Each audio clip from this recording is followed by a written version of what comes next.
बंगला एक समय में बहुत आलीशान और खूबसूरत था और वहां एक खुशहाल परिवार रहता था। बंगला शहर के बाहर जंगल के करीब स्थित था और इस क्षेत्र में बहुत कम लोग रहते थे। बंगले के मालिक का नाम श्रीमान कपूर था। वह एक व्यापारी था और उसने यह बंगला अपनी पत्नी और बच्चों के लिए बनवाया था। उनकी पत्नी का नाम मीरा कपूर था, जो बहुत ही सुंदर और मिलनसार महिला थी। श्रीमान कपूर का परिवार हमेशा खुशहाल और शांतिपूर्ण था, लेकिन कुछ समय बाद बंगले में एक अजीब घटना घटित हुई।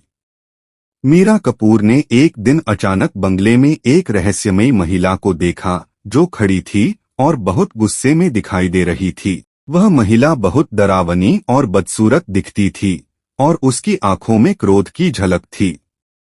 मीरा कपूर ने सोचा कि शायद वह कोई सपना देख रही है, लेकिन जब उस महिला की परछाई और अजीब आवाजें अक्सर सुनाई देने लगीं, तो उसने महसूस किया कि कुछ गलत हो रहा है। कुछ दिन बाद मीरा ने इस रहस्यमयी महिला को और अधिक बार देखा।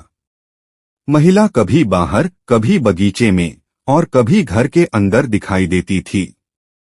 धीरे धीरे मीरा को महसूस होने लगा कि यह महिला उसकी अपनी आत्मा नहीं, बल्कि किसी और की आत्मा हो सकती है।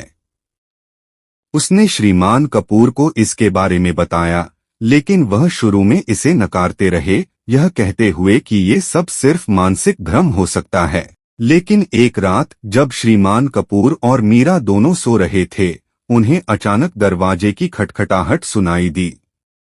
जब उन्होंने दरवाजा खोला तो सामने वही रहस्यमयी महिला खड़ी थी। उसका चेहरा घृणित था और उसकी आंखों में एक जलन और दर्द था। वह महिला मीरा से कहने लगी, तुमने मेरे साथ धोखा किया है, अब मुझे अपना बदला लेना है। मीरा डर के मारे कांप रही थी और श्रीमान कपूर ने भी महिला को अंदर आते हुए देखा।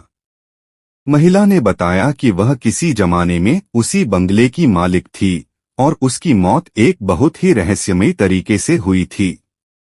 उसे किसी ने धोखा देकर मार दिया था और उसकी आत्मा अब उस बंगले में फंसी हुई थी। वह अपनी मौत का बदला लेने के लिए वापस आई थी।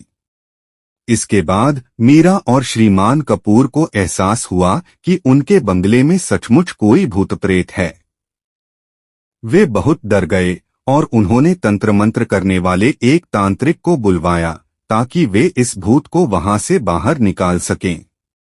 तांत्रिक ने उस महिला की आत्मा को शांत करने की कोशिश की, लेकिन वह आत्मा बहुत क्रोधित थी और उसने तांत्रिक की कोशिशों को नाकाम कर दिया। इसके बाद एक दिन मीरा और श्रीमान कपूर ने फैसला किया कि वे इस बंगले को छोड़ देंगे और कहीं और रहेंगे। वे घर से चले गए और बंगला पूरी तरह से वीरान हो गया। गांव वालों ने बताया कि जब भी कोई रात के समय उस बंगले के पास जाता तो वे अजीब आवाजें सुनते थे और कभी कभी उस महिला की परछाई भी देखी जाती थी। कहा जाता है कि वह महिला अब भी बंगले में रहती है और उसे शांत करने का कोई तरीका नहीं मिला। बंगले वाली महिला की कहानी आज भी एक रहस्यमयी और डरावनी अफवाह के रूप में सुनी जाती है।